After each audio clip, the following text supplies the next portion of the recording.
I had to think about a title for this talk, but I don't intend to speak about my own family too much.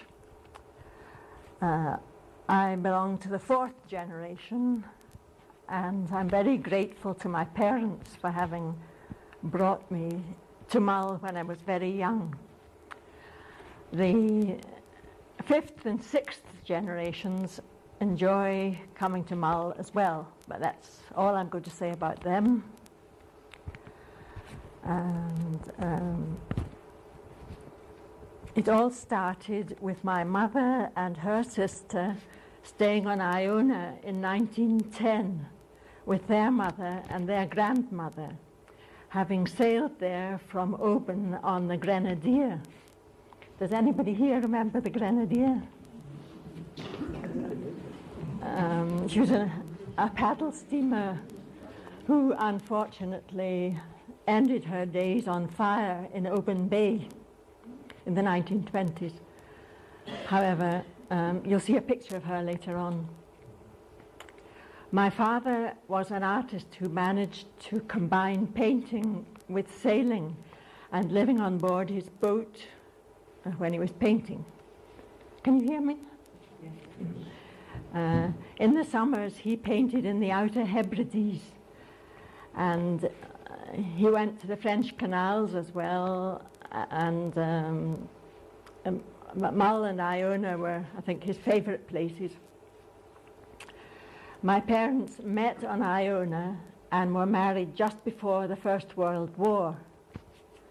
Because of the war, and because their children were born in the 1920s, they did not return there until about 1926, when they started to look for a cottage of their own for the summers. Nothing was available on Iona, but they had the choice of renting either Tormore, the quarry houses, or the also empty cottage at Jerrickford, which is now a well-known restaurant and guest house. Both were close to the Bullhole anchorage, but they chose Tormore, which they took on a 21-year lease from the Duke of Argyll. What's the other one, Red Bay? Yeah.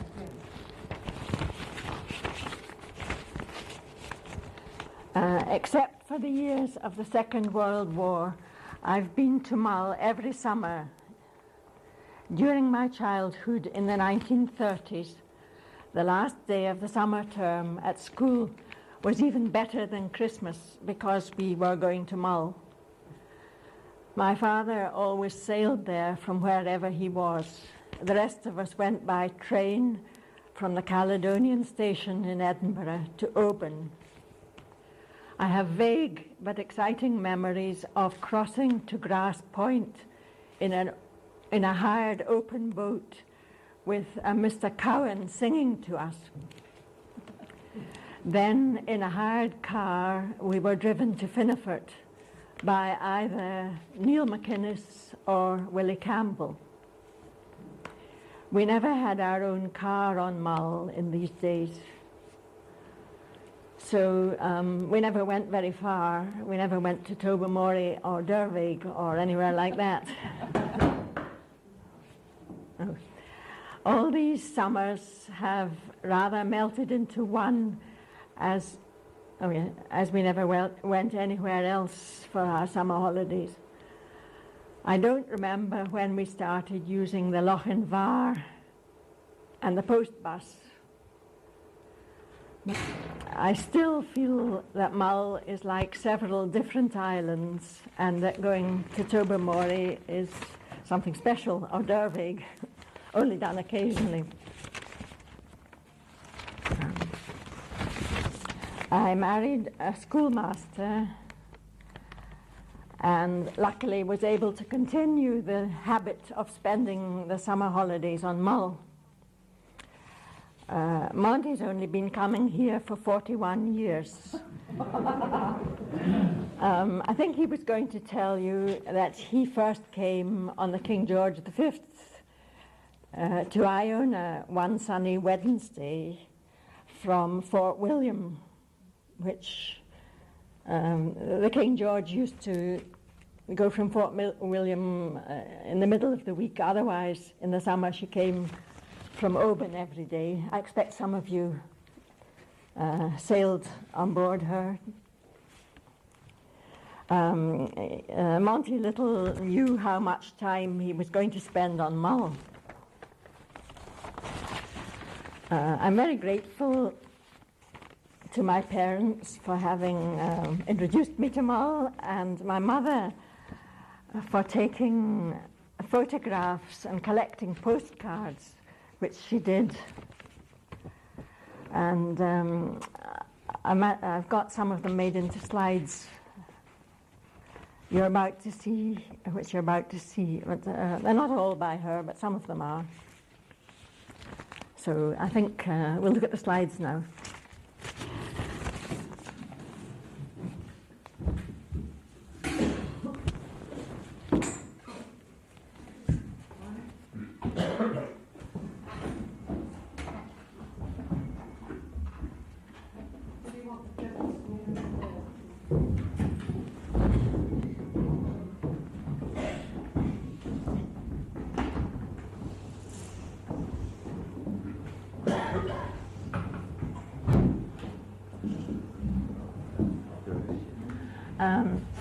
That's my mother, about 1911 or something like that.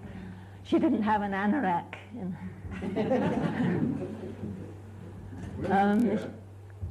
Where is the pier? Oh, it's on Iona, sorry. I was presuming everybody would recognise it, the old pier at Iona.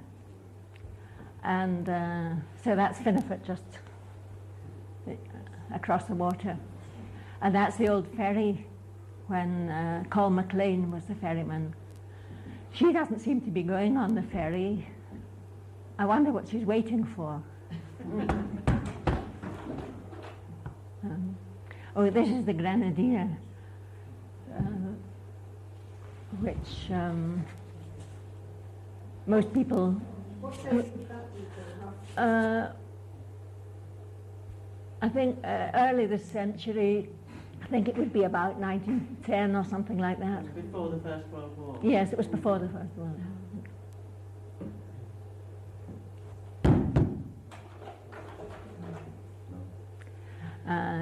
That's another well-known boat which she was doing these trips around the islands for 72 years. This is her at... Oh, what's my... I bet you was laughing. It's Benesson. Yes, it's at Benesson. And she brought the cargo to all these different places. It didn't come across the island in those days. And she would have transported cattle as well, would she? Oh, yes, she did. Mm. Do you know her name? Glenara Castle, did I not say that? Mm.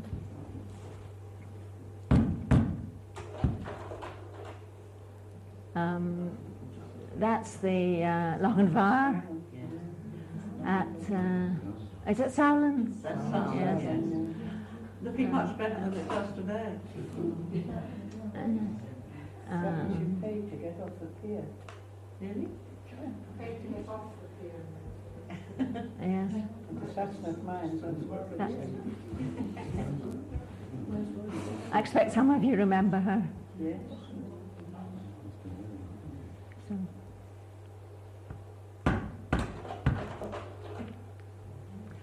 Now, who's this? This is my father and a friend sailing to Iona from the Craignure on Puffin. Did you say Puffin. he lived on that boat? Or Well, in the summer he did, yes.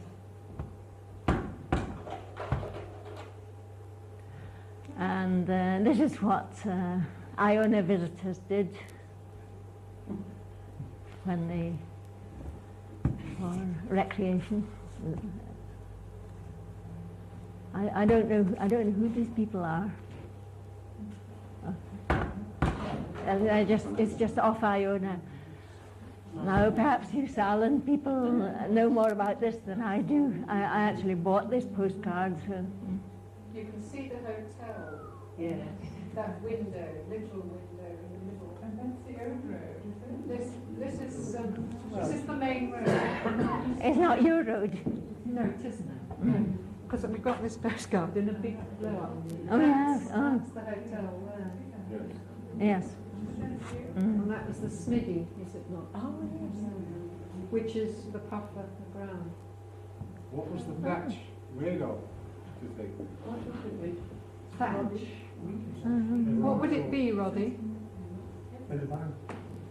What was it made of, the thatch? The thatch would be usually, it would be the rushes or barley straw. Rushes or buying barley straw in from Lanarkshire. Is that where Coolgown is now? Yes, roughly. It'd be either where Coolgown is or Duntulan, but one or the other, wouldn't it? Alice first came to Mull 50 years ago, and she stayed in. In my town. She didn't stay in that. No, she stayed at on the Ross of Mull, didn't you, Alice? Did she? Oh, sorry. Can you hear me at the back?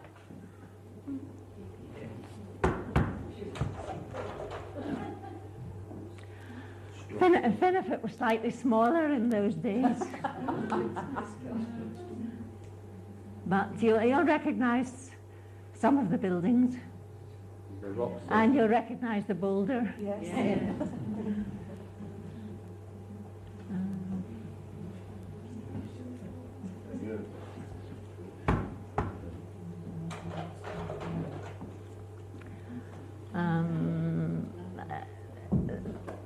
All the crofters had horses, of course, and they were on the common grazing.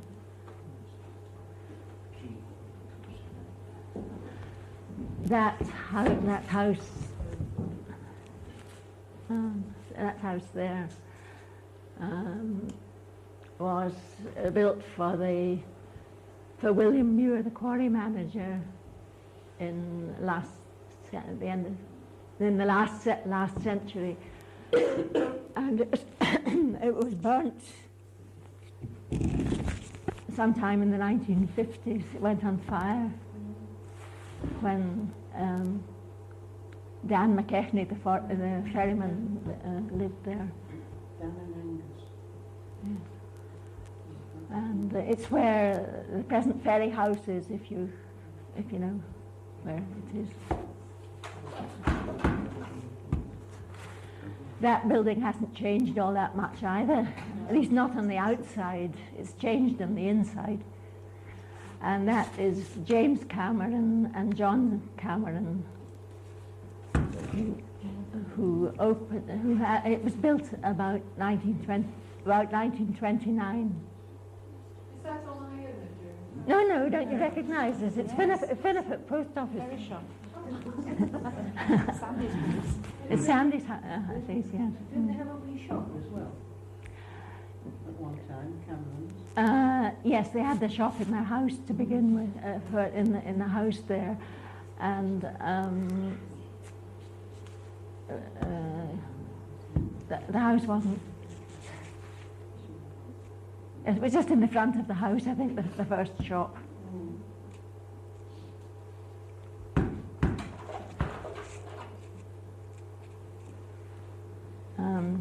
That's the old pier at Finnefort for the old boats.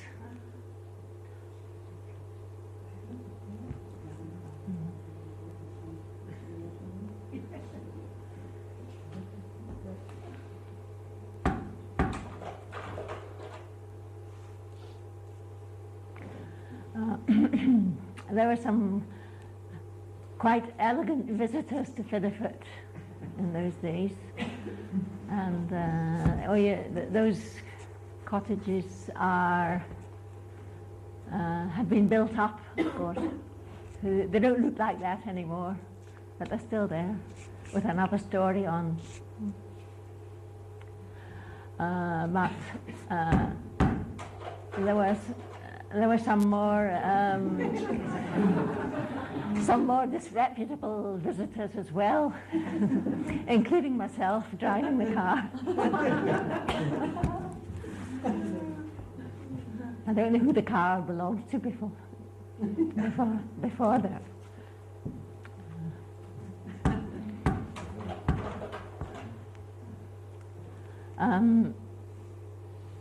These are these people include James Cameron of the shop, and the Livingston, Lahey Livingston, who lived in these thatched cottages, and I'm not sure who the other people are.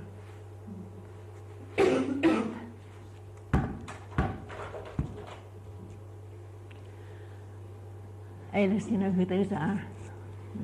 That's Dan McKechnie, the Angus McKechnie, who had the ferry after the war until I can't quite remember when, until Alistair Gibson had it. In those days, the ferry didn't belong to McBrain's. The county council leased the ferry to several different people over the years. Is this on Iona? Oh, that's on the Iona side, yes. They had two boats. They ran two boats, one each.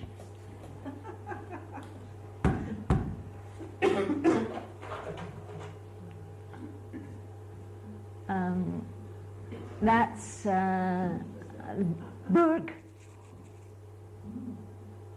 That photograph actually belongs to Neil McGilvery. I'm not sure if he's in it. And that the boat was called Iolair. She used to go out to the Dunara Castle to get the cargo for the National Trust. It was a National Trust boat, and that's Bob McClelland, and I don't really know who the other people are. Do you anybody recognise anybody? It's perhaps not clear enough.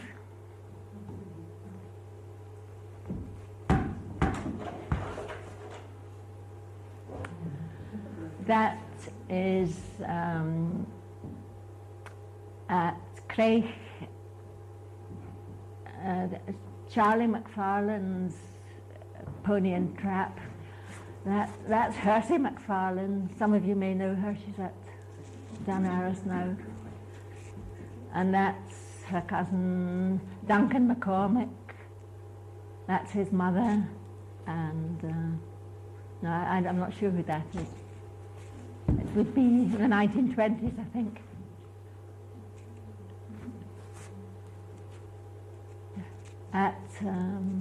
At Bogilee or somewhere near there.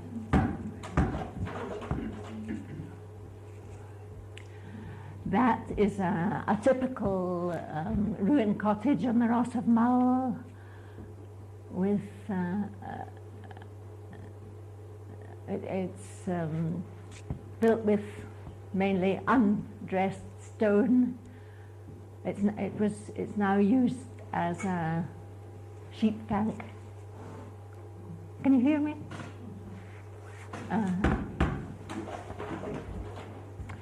That's the same building taken in the 1930s. Oh, it's really at Craig, more or less, on the between Craig and Caterham.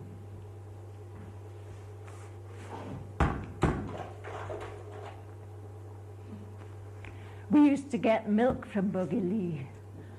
Lovely, lovely creamy milk, quite different from the milk you get in Mull now. Fetch it in a milk can, which we had to scald every day. And that's Mrs. McCormick.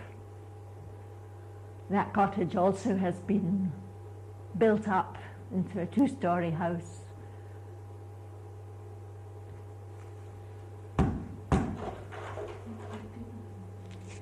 That's the people, the Bogey people, the McCormicks. At least, I think that's Johnny McCormick. That looks like Baldy McFadgen, I think. I don't really know who the other people are. He's dead now. Of course, they all, yes, they all use peat in these days. Of course, that was quite a long time, taken quite a long time ago.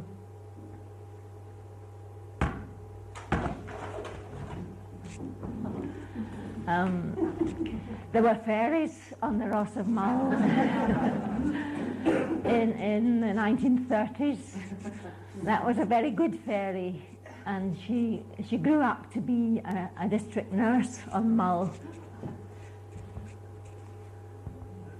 Anybody know who it is? No. No, it's Iona McCormick.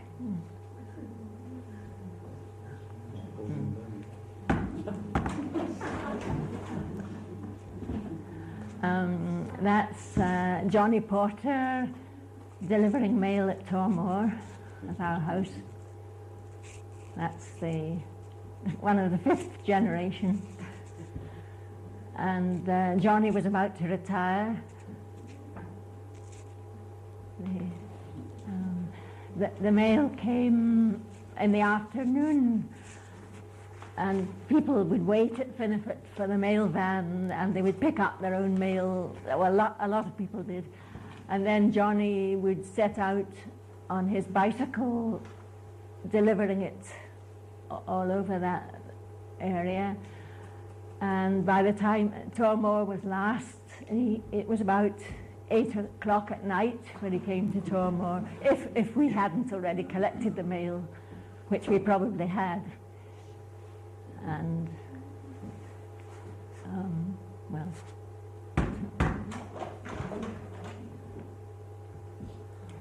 that's one of my father's paintings of Sandhills Bay on Iona. And that's Mull across the way, of course.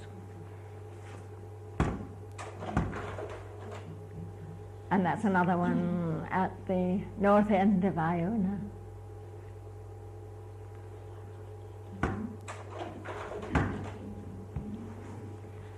Does that boat look familiar to anybody?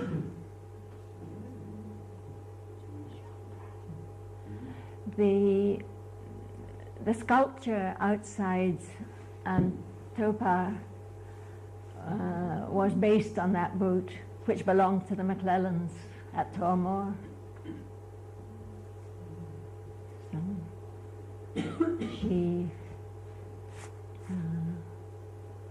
So I think she was a Loch Fyne fishing boat originally,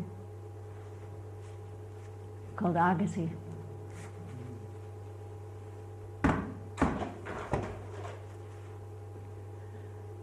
That's our house long ago, about perhaps about 1928 or something like that. You can see the crane on the pier. There was another crane up at the quarry. And a rail running down to the pier in those days.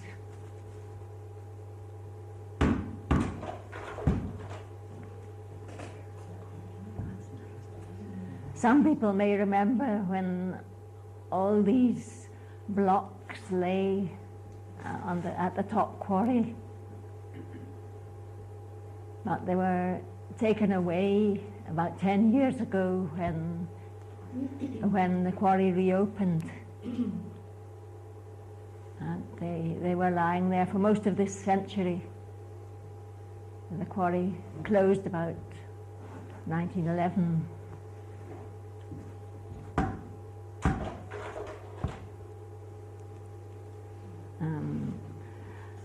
I just included that postcard because it's almost like a map, and it gives you quite a good idea of the shape of Ered, what Ered's like. There's the quarry there, and the pier and the houses with their gardens, and the wash houses at the back. And there used to be rails running from that quarry as well down to the pier.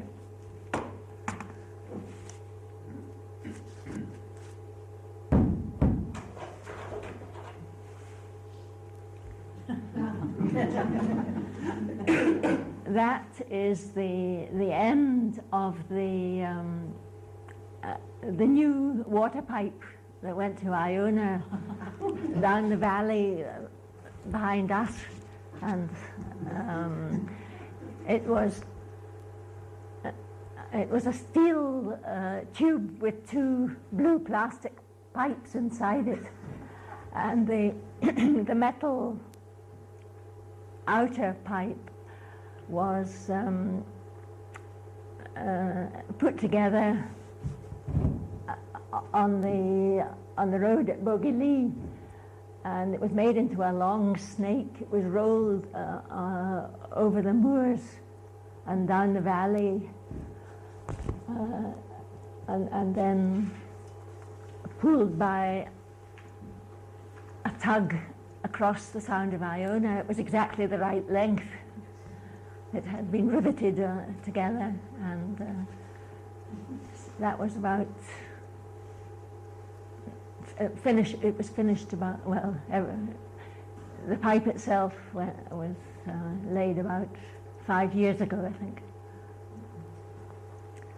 and it had that written on it. So that's the end. It's the end of the talk.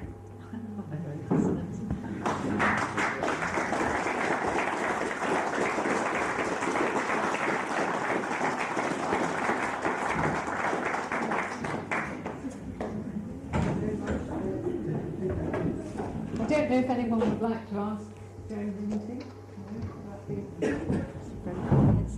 Yes. Well, I think we shall have to ask Joan all sorts of things for the leaflet, shan't we? Oh. There's so much Well, Joan's information. promised something for the leaflet. Right. I think she will Even more information. promise at least 2 articles. Because Joan's a great expert on the quarry, as some of you will know, that was down at Tormore, or quarry is actually, as well as all this. I mean, it's absolutely fascinating. And those are just some of the sorts of things I was thinking of earlier, you know, to show the decades as you go through the century. Exactly. The photographs. What? You got them, The whole thing, yes. Horribly. But could I just say, as my final thing, Mr. Chairman, it is a great pleasure to do this, to say thank you very much to Joan. I know it's quite a face to talk to an audience and put together a talk, and this has taken Joan a good deal of doing, get the slides and get the put together. And thank you very much, Joan. It's most interesting and fascinating. And those wonderful, wonderful photographs. I know you've got. Well, I was very glad to find somebody who could make prints into slides. And Yes. It was in Edinburgh. no, it's in Wales actually. Well, we know where to go then. Well, you can ask me where to go if you want. But thank you very much indeed.